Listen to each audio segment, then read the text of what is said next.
প্রিয় নেটিজেন, আমি আজকে আপনাদের কাছে ছোট্ট একটা অনুপ্রেরণামূলক দিক নির্দেশনামূলক কবিতা নিয়ে হাজির হয়েছি।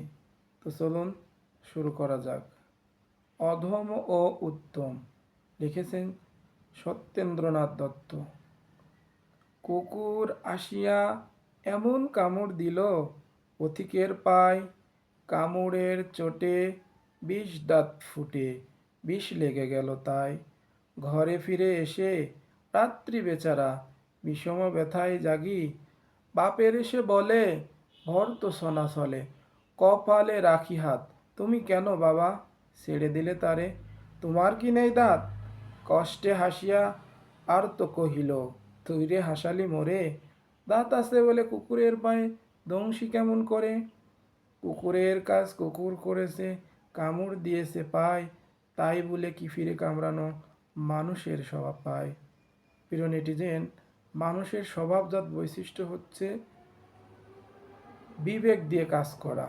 হিংস্র প্রাণীর মতো আমরা যদি যেখানে সেখানে কামড়িয়ে বেড়াই, যেখানে সেখানে আঘাত করি, তাহলে কি আমরা আশরাফুল মাখলুকাত হিসেবে প্রতিষ্ঠিত করতে পারবো?